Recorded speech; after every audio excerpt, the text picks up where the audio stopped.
আসসালামু আলাইকুম রহমতুল্লাহ। সুপ্রিয় দর্শক, প্রধানমন্ত্রী জনাব তারেক রহমান সংসদে দাঁড়িয়ে জামাতকে উদ্দেশ্য করে বললেন যে একটা দল জান্নাতের টিকিট বিক্রি করতেছে। কেউ কেউ বিভিন্ন রকম টিকিটও বিলি করেছিল, তবে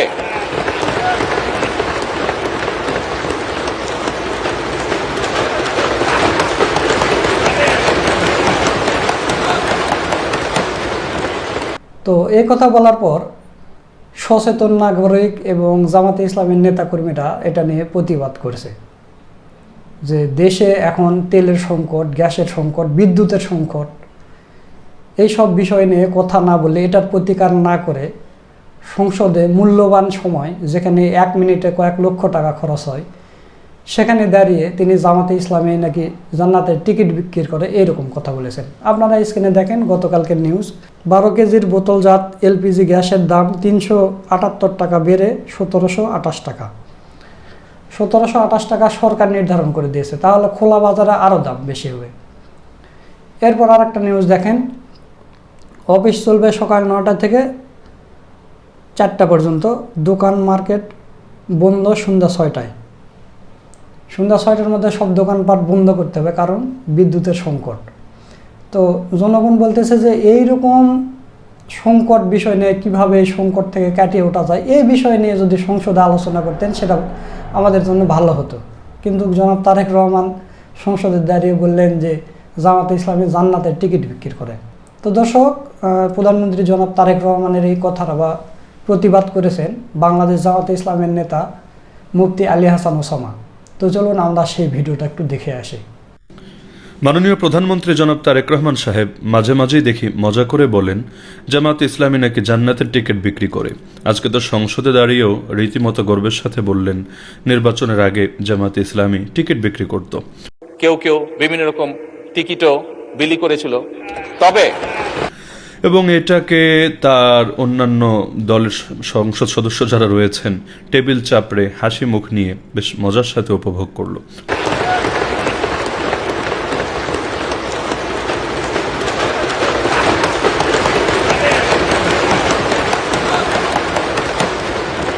মজার বিষয় হলো জামাতে ইসলামী জান্নাতের টিকিট বিক্রি করবে কিভাবে, যেখানে বিএনপির গৃহপালিত যে সমস্ত লেবাসধারী ওলামা আছে তারা বিভিন্ন সময়ে দলবদ্ধভাবে জামাতে ইসলামীকে রীতিমতো জাহান্নামের টিকিট ধরিয়ে দিয়ে রেখেছে। তো যার নিজের হাতেই অন্যের মাধ্যমে জাহান্নামের টিকিট হাতে ধরা আছে, সে আবার আরেকজনকে জান্নাতের টিকিট দেবে কিভাবে? জামাতে ইসলামী সে যে বাতিল না, বা সে যে ইতিমধ্যে জাহান্নামের দোরগোড়ায় গিয়ে উপনীত হয়, নিয়ে জবাব দিতে দিতেই তো তার জীবন শেষ হয়ে যাচ্ছে, আবার আরেকজনকে জান্নাতের টিকিট দেবে কিভাবে? তার চাইতে বড় মজার বিষয়, নির্বাচনের আগে বিএনপির একাধিক নেতা জান্নাতের টিকিট বিক্রি করেছে, এরকম ভিডিও তো ইতিমধ্যে সোশ্যাল মিডিয়ায় ভাইরাল হয়ে আছে। আমরা অতীতে দেখেছি বিভিন্ন রাজনৈতিক দল বিভিন্ন রকম কমিটমেন্ট করেছিল নির্বাচনের আগে। কেউ কেউ বিভিন্ন রকম টিকিটও বিলি করেছিল।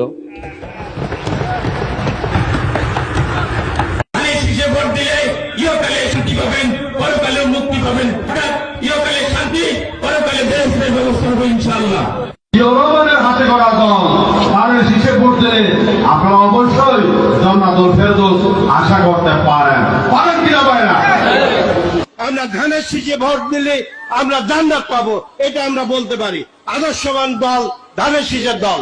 বাড়ি বাড়ি গিয়ে মা বোন চাচি খালাদের বলে দেবেন ভোট ধানের শীষে দিতে হবে। যদি ধানের শীষে ভোট না দেন, এই মহিলাদেরকে বলছি আপনারা জান্নাত পাবেন না। তার চাইতে মজার বিষয় হলো জামাতে ইসলামী যদি জান্নাতের টিকিট বিক্রি করতো, সেই টিকিট দিয়ে জনগণের কি লাভটা হতো? কারণ যেভাবে আপনার দলের লোকেরা সব জায়গায় চাঁদাবাজি করে, বৈধ ডকুমেন্টস থাকলেও যেভাবে তারা চাঁদার জন্য মুখিয়ে থাকে এবং গিয়ে হাজির হয়ে থাকে, তাহলে জান্নাতের টিকিট হাতে নিয়েও কেউ জান্নাতের দুয়ারে গেলেও তো সে পারবে না জান্নাতে প্রবেশ করতে। আপনার দলের লোকেরা তো সেখানেও কমিশন নেয়ার জন্য এসে হাজির হবে, তো জান্নাতে যাবে কিভাবে? তার চাইতে আরও মজার কথা হলো জনাব আন্দালিব রহমান পার্থ, মাননীয় সংসদ সদস্য, তিনিও গতকাল সংসদে দাঁড়িয়ে বললেন জামাত একদিকে ইসলামের কথা বলে, ইসলামের নাম ধারণ করে, আর আরেকদিকে তারা বলে আমরা শরিয়ার আইন চাই না। যদিও এ কথা জামায়াতের কোনো নেতা বলেছে বলে তারা ভিডিও দেখাতে পারবে বলে আমি বিশ্বাস করি না। এটা ফটোকার্ডের ব্যবসা। বিভিন্ন হলুদ মিডিয়া তারা মাঝে মাঝে ফটোকার্ড দিয়ে এমন কিছু চালিয়ে দেয় যার সাথে দলের লোকরাই একমত না। না হলে জামাত যদি শরিয়া আইন নাই চায় তাহলে স্লোগানের ভেতর আল্লাহর আইন চাই এ কথার অর্থ কি? এমনকি তাদের লোগোর ভেতরে আছে আকিমুদ্দিন, দিন প্রতিষ্ঠা করো, যেটা জামায়াতের মূল কনসেপ্টই হলো ইকামতে দিন। তাহলে যেই দলের লোগোর ভেতর আকিমুদ্দিন আছে, যাদের দলীয় স্লোগানের ভেতরে আল্লাহর আইন চাই কথা আছে, তারা শরিয়ার আইন চায় না। এই বিষয়টা কেমন হাস্যকর কথা হতে পারে। আর বাংলাদেশে তৃণমূলে যারা জামায়াত ইসলামী করে যত কর্মী সদস্য নেতৃবৃন্দ আছে সকলে দিনকে সামনে রেখে দিন প্রতিষ্ঠার আন্দোলন হিসাবেই এটা করে, না হলে তো জামায়াতের দরকার ছিল না। এখনও যে বাংলাদেশের ভেতরে জামায়াত ইসলামী ক্ষমতায় যেতে পারেনি বা তাদেরকে যেতে দেওয়া হয়নি, এর বড় একটা কারণও কিন্তু এখানে লুকায়িত আছে। যতদিন পর্যন্ত তারা ইসলাম চাইবে, এই দেশে যারা আসলে ইঞ্জিনিয়ারিং করে মানুষদেরকে ক্ষমতায় বসায় তারা কখনোই চাইবে না জামাত ইসলামী ক্ষমতায় আসুক। জামাত যদি নিজের আদর্শ ছেড়েই দিত, তারা যদি ইসলাম বাদ দিয়ে প্রচলিত কোনো মতবাদকে আঁকড়ে ধরতো, তাহলে এতদিনে তারা দেশের ক্ষমতায় চলে আসতো। কারণ তাদের মতো এত বেশি সাংগঠনিক শৃঙ্খলা দ্বিতীয় কোনো দলে যে নেই, এবং আরও অনেক বৈশিষ্ট্য অন্য কারো ভেতরে যে উপস্থিতি নেই, এটা তো দিবাগ লোকের মতো স্পষ্ট এবং সকলে এ ব্যাপারে সম্যক অবগত। তাহলে যে প্রসঙ্গে বলছিলাম যে আন্দালিব রহমান পার্থ সাহেব বললেন যে জামায়াতের দাবি হলো জামাত শরিয়া আইন চায় না, এ কথাই যদি সত্য হিসাবে ধরে নেই, তাহলে যেই দল শরিয়া চায় না আপনাদের ঘোষণা অনুসারে বা ভাষ্য অনুসারে, সেই দল আবার জান্নাতের টিকিট দেবে কিভাবে? তাহলে পার্থ সাহেবের কথা আর মাননীয় প্রধানমন্ত্রীর কথা কি সাংঘর্ষিক হয়ে গেল না? প্রধানমন্ত্রীর কথার অর্থ তো অনেকটা এমনই দাঁড়ায়, যেহেতু জামাত শরিয়া আইন চায় তাহলে তারা তো ইসলামকে সামনে রেখেই আর রাজনীতি করে, এবং যারা তাদের পক্ষে থাকবে তাদেরকে জান্নাতের সুসংবাদ তারা শুনিয়ে থাকে, কারণ নেক কাজ করলে যে কেউ জান্নাতে যাবে, এটাই তো কোরআন হাদিসের ঘোষণা। কিন্তু এখন কার কথাকে আমরা সত্য বলে ধরে নেব? আবার পার্থ সাহেব কঠিন একটা প্রশ্ন ছুড়ে দিলেন যে জামাত ভারতের বিরুদ্ধে কথা বলে আবার তাদের সাথে বৈঠকও করে, এটা কেমন দ্বিচারিতা? মজার ব্যাপার হলো, এটা কেন দ্বিচারিতা হবে? ভারতীয় আধিপত্যবাদের বিরুদ্ধে কথা বলে না কে? এমনকি আমাদের ভাই শরীফ ওসমান হাদি প্রাণ দিলই তো ভারতীয় আধিপত্যবাদের বিরুদ্ধে অবস্থান নিয়ে। জামাত ইসলামী সূচনা লগ্ন থেকেই ভারতীয় আধিপত্যবাদের বিরুদ্ধে এই দেশে কথা বলে আসছে। এখন ভারতীয় আধিপত্যবাদের বিরুদ্ধে কথা বললে তাদের সাথে কূটনৈতিক কোনো বৈঠক করা যাবে না, এটা আপনাকে শেখালো কে? তাহলে এই আধিপত্য থেকে নিজেদেরকে মুক্ত রাখবে কিভাবে? তাদের বিরুদ্ধে যুদ্ধের ডাক দেবে? তখন তো আপনারাই এর বিরুদ্ধে অবস্থান নেবেন। তাহলে যেহেতু যুদ্ধের পথ খোলা না এখানে, তাহলে এখানে মাধ্যম তো এটাই যে ভারতের সাথে শত্রুতা মানে ভারতের সাধারণ জনগণ এবং তাদের সাধারণ মানুষের সাথে শত্রুতা তো না, বরং তাদের এই সাম্রাজ্যবাদী বা আধিপত্যবাদী নীতি, সাম্রাজ্যবাদ শব্দটা নাই বলি, তাদের আধিপত্যবাদী যে নীতি, এর সাথে মূলত ঝামেলা। তারা যদি এই নীতি থেকে নিজেরা সরে আসে, জামাত যদি কূটনৈতিক আলোচনা করে তাদেরকে ব্যাপারে কনভিন্স করতে পারে, তাহলে সেটাই তো সর্বোত্তম পন্থা। কারণ এছাড়া অন্য কোনো পথ তো খোলা নেই, তাদের বিরুদ্ধে যুদ্ধে যাওয়ার অবস্থাও তো নেই। আর আপনি যদি এর দ্বারা ইঙ্গিত করে থাকেন যে জামাত গোপনে গোপনে নেগোসিয়েশন করেছে, তাহলে তো বিষয়টা হাস্যকর হবে। কারণ ইতিমধ্যে সাবেক পলাতক মন্ত্রী নওফেল সাহেব তো ঘোষণা দিয়েছেনই যে তাদের সমর্থন নিয়ে আপনারা ক্ষমতায় এসেছেন। এমনকি এটা তার বলতে হবে না, গোপালগঞ্জে সবগুলো আসনের দিকে তাকালে তো স্পষ্ট, এরকম আরও আওয়ামী লীগ অধ্যুষিত এলাকায় তাকালে তো স্পষ্ট, তারা আপনাদেরকে ব্যাপকভাবে সমর্থন দিয়েছে বলে আপনারা এত সহজে ক্ষমতায় আসতে পেরেছেন, না হলে পারতেন না। আর এর পাশাপাশি ইঞ্জিনিয়ারিং মেকানিজম সেগুলো তো ছিলই। তাহলে আপনারা এই যে নেগোসিয়েশন করেছেন বিভিন্ন ক্ষেত্রে, এটা তো স্পষ্ট। তার চাইতে বড় কথা, মাননীয় প্রধানমন্ত্রী তার মায়ের দুর্দিনে একদম কঠিন সময়েও তিনি কিন্তু দেশে আসতে পারছিলেন না। অবশেষে হঠাৎ করে তিনি কিভাবে আসলেন? মার্কেটে তো একথা প্রচলিত আছে, আমি দাবি করছি না, কিন্তু এটা তো ব্যাপকভাবে প্রচলিত আছে এবং স্বতঃসিদ্ধ ব্যাপার হয়েছে যে আপনাদের পক্ষ থেকে ভারতীয় সরকারকে বিভিন্ন ব্যাপারে আশ্বস্ত করা হয়েছে এবং তাদের গ্রিন সিগন্যালের প্রেক্ষিতেই তিনি দেশে এসেছেন।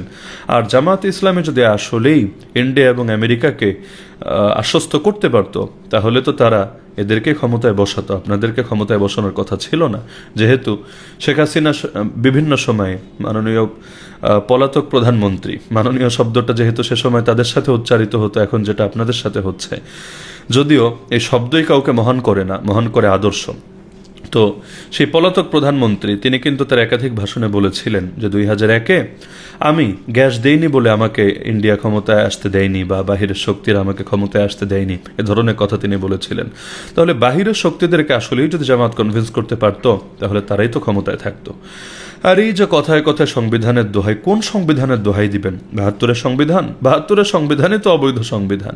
সেই সংবিধান কেন অবৈধ সে আলোচনায় আর নাই গেলাম, এটা তো আপনাদের জানা থাকার কথা। যারা সে সংবিধান প্রণয়ন করেছিলেন তারা এ ব্যাপারে জনগণের ম্যান্ডেট নিয়েছিলেন। তো যেই জিনিসটা জোর করে জাতির উপর চাপিয়ে দেওয়া হয়েছে এবং সেখানে যে 4টা নীতি জোরপূর্বক জাতির উপর চাপিয়ে দেওয়া হয়েছে, আপনাদের দলের প্রতিষ্ঠাতে এসেই তো তার 2টা নীতিকে পরিবর্তন করতে বাধ্য হয়েছিলেন। ধর্মনিরপেক্ষতাবাদকে সরিয়ে আল্লাহর উপর পূর্ণ আস্থা ও বিশ্বাসকে বসিয়েছিলেন। আবার তিনি সমাজতন্ত্রকেও পারিভাষিক অর্থ থেকে বের করে একটা শাব্দিক অর্থের আওতায় এটাকে একটু ভিন্ন দিকে প্রবাহিত করার চেষ্টা করেছিলেন। তাহলে 72-এর সংবিধানের প্রতি আপনাদের এত আবেগ কেন জাগলো? আপনারা এখন দাবি করছেন, পার্থ সাহেব বললেন যে 72-এর সংবিধানের বিরুদ্ধে জামাতে কারণ তারা অতীতে নাকি রাজাকারি করেছে, এই কারণে তাদের এখন এই 72-এর সংবিধান শুনলে কষ্ট লাগে। অদ্ভুত কথা, যদিও ইতিপূর্বে আপনি নিজেও এই সংবিধানের বিরুদ্ধে কথা বলেছেন। তার চাইতে বড় কথা হলো যে আপনারা যারা 72-এর সংবিধানকে এখন পূজার স্থানে নিয়ে যাচ্ছেন, তাহলে কি আপনাদের ভেতরে ভারত প্রেম এতটা উথলে উঠেছে যেমনটা ইতিপূর্বে আওয়ামী লীগের ভেতরে ছিল? যদি তাই হয়ে থাকে ব্যাপারটা আসলেই দুঃখজনক কথা। আর কথায় কথায় গণভোট নিয়ে আপনারা বিভিন্ন আপত্তি তুলছেন, এখন এসে বলছেন যে এই সমস্যা সেই সমস্যা। আরে যখন নভেম্বর মাসে এই প্রস্তাবনা এটা পাশ হলো এবং কোন 4টা প্রশ্ন থাকবে লেখা এটাও চূড়ান্ত হলো, এরপর জানুয়ারি মাসের 29 তারিখ এসে মাননীয় প্রধানমন্ত্রী তিনি কেন গণভোটে হা দেওয়ার পক্ষে প্রচারণা চালালেন? তাহলে তিনি কি এটা না বুঝে করেছিলেন, নাকি নির্বাচনের আগে এক রূপ নির্বাচনের পরে আরেক রূপ? তার চাইতে বড় কথা, এখানে 4টা প্রশ্ন ছিল বলে আপনারা এখন মানুষকে কনফিউজ করার চেষ্টা করছেন কেন? আপনাদের দলের ইতিপূর্বে দলের প্রতিষ্ঠাতা এবং পরবর্তীতে যারা প্রধানমন্ত্রী ছিলেন তারা যখন গণভোটের আয়োজন করেছিলেন সেই সময় আপনাদের মাথায় এটা আসেনি? তখন এতগুলো প্রশ্নের উপর কিভাবে মানুষ নিজেদের মতামত জাহের করেছিল? সালাউদ্দিন সাহেব বললেন যে 4টা প্রশ্ন না দিয়ে আমরা বলেছিলাম জুলাই সনদের উপরে গণভোট করতে। কেন জুলাই সনদের উপর করলে এই এত ডজন ডজন ধারাগুলো পড়ে কয়জন মানুষ আপনি দাবি করছেন যে 4টা ধারা তারা না বুঝতে পারে, আর সেখানে এতগুলো ধারা বুঝে বুঝে তারা নিজেদের মতামত জাহের করবে? এটা কেমন হাস্যকর কথা হতে পারে? সর্বশেষ কথা আমার হলো, এই দেশে যারাই ক্ষমতায় যায় কমন একটা ভুল তারা করে। সেই ভুলটাকে জানেন? জনগণের পালস বুঝতে ব্যর্থ হয়। আর এমনিও পাবলিকের সেন্টিমেন্ট সেটা সাধারণত ক্ষমতাসীনদের বিরুদ্ধেই থাকে। তো এমন কিছু করবেন না যেটা পরবর্তীতে আপনাদের জন্যই হিতে বিপরীত হতে পারে। গতকাল আমিরে জামাত তো সুন্দর বলেছেন যে পার্থ সাহেব তিনি অনেকগুলো ফায়ার করেছেন, তবে কিছু কিছু ব্যাকফায়ার হয়েছে। তো সুতরাং মানুষ এখন আগের চাইতে অনেক বেশি সচেতন। আপনি বললেন পার্থ সাহেব, তিনি এনসিপিকে উল্লেখ করে বললেন যে তোমরা জামাত জেনারেশন হয়েও না, তোমরা জেনজিকে রিপ্রেজেন্ট করো। এই জাতীয় কথা তো আগে আওয়ামী লীগ আপনাদেরকে বলতো, আওয়ামী লীগ বিএনপিকে বোঝাতো যে তোমরা জামাতের সাথে চলো না, না হলে তোমরা যুদ্ধাপরাধী রাজাকার ট্যাগ খাবা। এখন একই কথা আপনাদের মুখ থেকেই বের হচ্ছে। আর পার্থ সাহেবের কথা শুনে তো গতকাল আমি চিন্তায় পড়ে গিয়েছি, তাকে তো বিএনপির চাইতেও আরও করা বিএনপি মনে হচ্ছিল, যদিও তিনি আলাদা একটা দল করেন এবং সেই দলে আমি শুধু একমাত্র তাকেই চিনি, দ্বিতীয় কাউকে চিনি না এবং চেনার পজিশনে হয়তো তারা নেইও। তো যাই হোক, আপনারা এই বিষয়গুলো নিয়ে যত বেশি লেবুর কপচাতে থাকবেন, তো লেবু জিনিসটাই এমন, এটাকে যত বেশি চিপতে থাকা হয় তত বেশি ধীরে ধীরে তিতা হতে থাকে। তো যাই হোক, একসময় জনগণই এই সমস্ত ব্যাপারে নিজেদের অবস্থানে স্পষ্ট করবে এবং প্রয়োজনে তারা রাজপথেও নেমে আসবে। তবে এটা আনন্দের বিষয় যে মানুষ এখন মনোযোগ দিয়ে সংসদ দেখছে, কিন্তু এটাকে সংসদের ধারা থেকে বের করে মাঝে মাঝে এমন পর্যায়ে নিয়ে যাওয়া হচ্ছে যেটা আসলে ভিন্ন কোনো কিছুর ইঙ্গিত দিচ্ছে। আল্লাহ হেফাজত করুক। তো যে কথাগুলো, অনেক কথাই তো বলার ছিল, সবগুলো আর একদিনে বলা সম্ভব না, মৌলিক কয়েকটা বার্তা আরজ করলাম। আল্লাহ তাআলা এর মধ্যে যা কিছু ভুল ত্রুটি সেগুলো মাফ করুন, যেগুলো উপকারী সেগুলো গ্রহণ করার তৌফিক দান করুন, আমিন। সুপ্রিয় দর্শক, আপনারা মুফতি আলী হাসান ওসামা সাহেবের ভিডিও সহ পুরো ভিডিওটা দেখলেন। তো আজকের ভিডিওটা আপনাদের কাছে কেমন লেগেছে তা অবশ্যই কমেন্ট করে জানিয়ে দেবেন। ভিডিওটা ভালো লাগলে শেয়ার করবেন। সকলকে ধন্যবাদ। আসসালামু আলাইকুম ওয়া রাহমাতুল্লাহ।